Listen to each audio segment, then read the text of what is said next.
Bismillahirrahmanirrahim. Assalamualaikum warahmatullahi wabarakatuh. Selamat pagi dan salam sejahtera untuk kita semua. Apa kabar anak-anak? Semoga tetap dalam keadaan sehat dan di 3 pertemuan terakhir kita menjelang penilaian akhir semester, semoga tetap semangat. Cari sesuatu yang apapun yang bisa membuat kalian lebih semangat untuk mengikuti kegiatan pembelajaran. Kembali lagi di pelajaran otomatisasi tata kelola keuangan. Sebelum mulai masuk ke dalam materi, alangkah lebih baiknya kegiatan pembelajaran ini diawali dengan berdoa menurut agama dan kepercayaan masing-masing agar ilmunya bisa lebih mudah untuk diterima dan nantinya ilmu yang sudah dimiliki bisa bermanfaat. Ya, kita melanjutkan materi yang sebelumnya. Sebelumnya itu kita sudah membahas mengenai teori-teori yang berkaitan dengan pencatatan transaksi, mulai dari pengertian dari sumber pemasukan, sumber pengeluaran, lalu dokumen-dokumen apa saja yang biasanya dibutuhkan atau yang biasanya ada ketika terjadi transaksi, atau bagian-bagian dari perusahaan yang mana aja nih yang terlibat dalam keuangan. Nah, tahapan selanjutnya adalah kita akan membahas mengenai pencatatan transaksi. Di pekan lalu kita sudah membahas tentang dokumen-dokumen atau bukti-bukti transaksi. Nah, bukti-bukti transaksi tersebut tidak hanya dikumpulkan, tapi itu juga harus dicatat. Nah, hari ini kita akan membahas bagaimana cara mencatat bukti-bukti transaksi tersebut. Tapi sebelumnya kita bahas teori-teorinya dulu. Ya, yang pertama kita akan membahas tahap pencatatan. Di sini ada 4 tahap pencatatan. Yang pertama adalah mencatat ke dalam bukti transaksi. Nah, ini kalau misalnya nanti kelas 12 kalian belajar mengenai kas kecil, bukti-bukti transaksi yang kemarin sudah kita pelajari itu akan kalian pindahkan ke dalam bukti kas masuk ataupun bukti kas keluar. Tuh. Nah, setelah adanya bukti-bukti tersebut, dicatat ke dalam jurnal umum. Nah, jurnal umum itu apa sih? Nanti akan kita bahas. Selanjutnya, hasil dari jurnal umum itu biasanya akan diposting ke dalam buku besar. Lalu yang terakhir adalah membuat laporan keuangan. Tapi di kelas 11 semester 1 ini kita hanya membahas sampai di pembuatan jurnal umum. Nah, untuk membuat jurnal umum itu sebelum mencatat kita harus menentukan dasar pencatatannya. Maksudnya dasar pencatatan ini apa? Bisa dilihat dulu di sini ada 2 dasar pencatatan, yaitu ada cash basis dan accrual basis. Yang dimaksud dengan cash basis adalah dicatat ketika transaksinya sudah diselesaikan secara tunai. Kalau misalnya accrual basis dicatat saat terjadi transaksi. Contohnya seperti ini. Misalnya ada orang yang beli barang dagangan kalian tapi ngutang. Nah, kalian sudah menganggap itu sebagai pemasukan kalian atau belum gitu. Ada orang yang dia udah beli tapi belum bayar gitu. Nah, kalian mau menganggapnya itu sudah menjadi pemasukan kalian atau belum? Kalau misalnya kalian menggunakan cash basis itu pokoknya harus ada uang yang diterima atau dikeluarkan. Nah, ketika ada orang yang dia beli barang tapi ngutang, artinya kan dia belum bayar. Maka pada saat itu tidak akan dicatat. Misalnya nih, hari ini tanggal 2 November. Tanggal 2 November ada customer yang beli barang dagang kalian. Nah, tapi ngutang, dibayarnya minggu depan. Misalnya dia mau bayar nanti tanggal 10. Nah, pada saat tanggal 2, kalau misalnya perusahaan menggunakan cash basis, transaksi tersebut tidak diakui sebagai pendapatan gitu, karena perusahaan belum dapat duit. Tapi kalau misalnya menggunakan accrual basis, walaupun perusahaan belum menerima uang, sudah akan dicatat sebagai pendapatan perusahaan gitu. Jadi di tanggal 2 itu udah diakuin kalau dia udah dapat pendapatan. Gitu perbedaannya. Ataupun sebaliknya ketika mengeluarkan uang, misalnya dia beli barang, belinya secara kredit. Kita beli barang secara kredit tanggal 2. Nah, tanggal 2 itu pengeluaran tersebut tidak dicatat sebagai pengeluaran karena tidak mengeluarkan uang kas. Nah, sedangkan kalau misalnya accrual basis, ketika beli barang secara kredit, itu sudah dicatat gitu, sudah diakui bahwa itu adalah pengeluaran. Nah, di sini ada akun yang umumnya digunakan. Ini ada 5 jenis akun atau 5 kelompok akun. Akun ini juga bisa disebut sebagai rekening gitu. Nama rekening. Ada 5. Yang pertama adalah aktiva. Aktiva adalah harta milik perusahaan. Harta ini terdiri dari apa saja? Ini adalah nama-nama akun yang digunakan, yaitu kas. Kas itu ya biasalah uang tunai. Lalu piutang usaha. Piutang usaha itu ketika ada orang yang belum bayar, yang ngutang sama kita.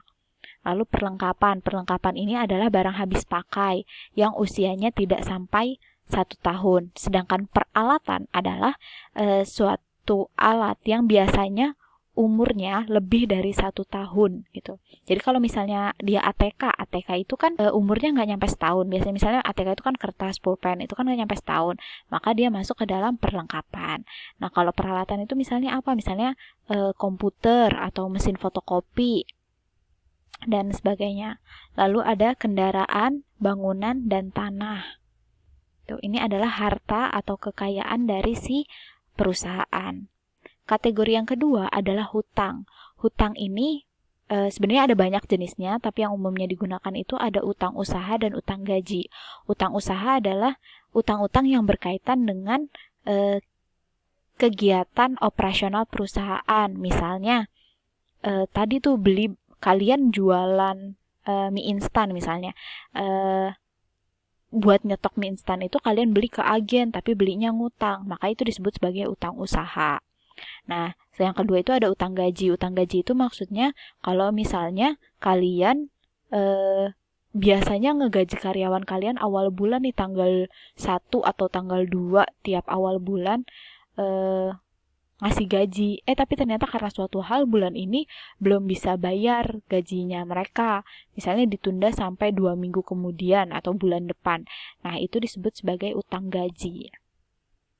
Yang ketiga adalah modal. Modal ini biasanya berasal dari setoran dari pemilik usaha atau investasi-investasi. Lalu selanjutnya pendapatan. Pendapatan ini juga ada banyak jenisnya, tapi yang umumnya itu ada pendapatan usaha dan pendapatan bunga. Pendapatan usaha itu sama seperti tadi nih utang gaji. Ini adalah pendapatan yang berasal dari kegiatan usaha. Misalnya tadi jual mie instan. Ketika berhasil menjual mie instan itu, maka itu disebut sebagai pendapatan usaha. Nah, sedangkan kalau pendapatan bunga itu biasanya kan perusahaan itu naruh uang di bank. Nah, ketika uang di bank jumlahnya banyak, itu biasanya akan mendapatkan bunga. Nah, itu dicatat sebagai pendapatan bunga.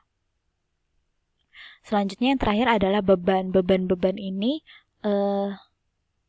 pengeluaran-pengeluaran perusahaan gitu. Misalnya, pengeluaran-pengeluaran ini biasanya berkaitan dengan kegiatan operasional. Misalnya beban sewa. Beban sewa itu misalnya kantornya dia belum punya kantor sendiri, dia masih nyewa ruko. Nah, itu kan tiap bulan bayar atau mungkin tiap tahun bayar. Itu disebut sebagai beban sewa. Atau beban gaji itu ketika perusahaan membayar gaji-gaji karyawan. Beban listrik, bayar listrik bulanan itu disebut sebagai beban listrik. Beban iklan, misalnya masang promoan di media cetak atau media elektronik, itu kan biasanya mengeluarkan sejumlah uang, maka itu disebut sebagai beban iklan. Ataupun misalnya nih, tadi yang berkaitan dengan uangnya ditaruh di bank. Kalau uang ditaruh di bank, selain dapat bunga, biasanya juga akan dipotong bulanan, ada biaya bulanan. Nah, biaya bulanan itu bisa juga disebut sebagai beban administrasi bank. Beban-beban ini ada banyak jenisnya tergantung dari kegiatan perusahaan. Nah, selanjutnya akun-akun tadi ketika dalam pencatatan itu akan ditaruh di sisi debit atau kredit. Nah, gimana cara kita membedakan kapan akun ini ketika bertambah di debit atau berkurang di kredit, atau bertambah di kredit dan berkurang di debit? Nah, bisa disimak video berikut ini. Jelaskan di slide sebelumnya bahwa terdapat 5 jenis kelompok akun. Yang pertama modal, pendapatan, lalu beban. Nah, setelah ini kita akan membahas mengenai mekanisme debit kredit, yaitu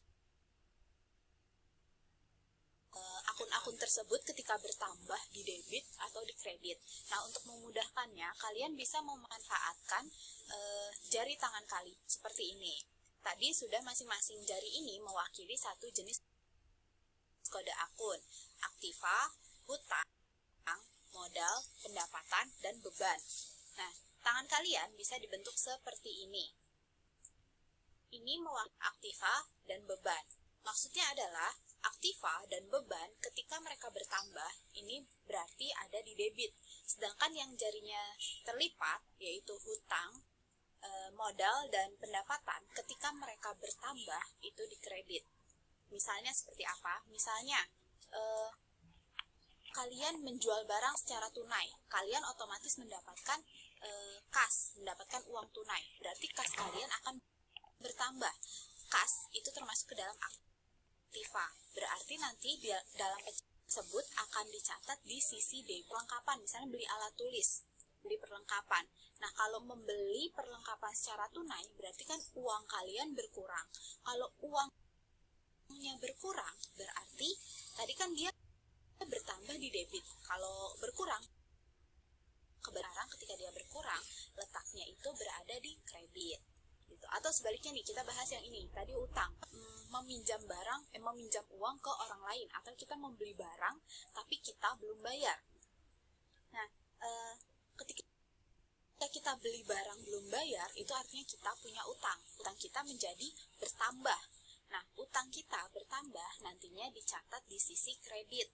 Sedangkan kalau misalnya kalian bayar utang kalian sekarang menjadi bertambah atau berkurang? Pasti kalau utangnya sudah dibayar, maka hutangnya menjadi berkurang. Ketika hutang berkurang, maka dia posisinya sebaliknya. Kalau dia bertambah di kredit, berarti ketika dia berkurang, dicatatnya di sisi debit. Seperti itu, ini berlaku untuk semuanya. Untuk lebih jelasnya, ya ini adalah rekapan dari yang video tadi gitu. Kalau menghafal kayak gini kan biasanya suka bingung, maka gunakanlah memanfaatkan jari yang tadi sudah dijelaskan. Lanjut. Selanjutnya, yang tadi itu manfaatnya untuk apa sih? Itu akan digunakan ketika membuat jurnal umum atau buku harian. Ini format dari buku harian. Di pertemuan selanjutnya kita akan praktek mengisi jurnal harian ini. Nah, jurnal ini memiliki 5 forma adalah fungsi historis. Historis ini kan artinya sejarah, yaitu pencatatan transaksi dilakukan secara kronologis berdasarkan tanggal terjadinya transaksi. Lalu fungsi yang kedua adalah fungsi pencatatan. Dalam jurnal wajib mencatat setiap peristiwa yang berkaitan dengan keuangan yang terjadi di dalam perusahaan. Setiap terjadi perubahan kekayaan, modal, biaya, atau pendapatan itu harus dicatat ke dalam jurnal terlebih dahulu. Yang ketiga adalah fungsi analisis. Pencatatan jurnal yang dilakukan ini merupakan hasil analisis transaksi berupa pendebitan dan pengkreditan. Tadi kan untuk menentukan debit dan kredit, itu kita melalui fase yang namanya fungsi analisis.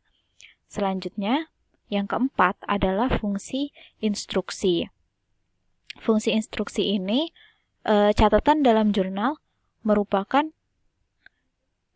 perintah untuk mendebit dan mengkredit akun sesuai dengan catatan dalam jurnal.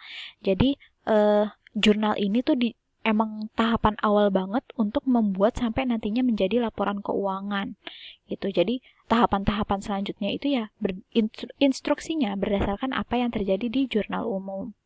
Yang terakhir adalah jurnal ini berfungsi sebagai fungsi informatif, yaitu catatan di dalam jurnal ini memberikan penjelasan mengenai transaksi apa saja yang terjadi. Begitu. Ya, ini adalah materi hari ini. Semoga bisa dipahami. Jika terlalu cepat penjelasannya mungkin bisa diputar ulang sampai kalian bisa paham. Jika masih ada yang ingin ditanyakan, bisa ditulis di kolom komentar. Demikian untuk hari ini. Semoga ilmunya bermanfaat. Silakan dibuat resumnya ya. Terima kasih. Wassalamualaikum warahmatullahi wabarakatuh. Selamat pagi.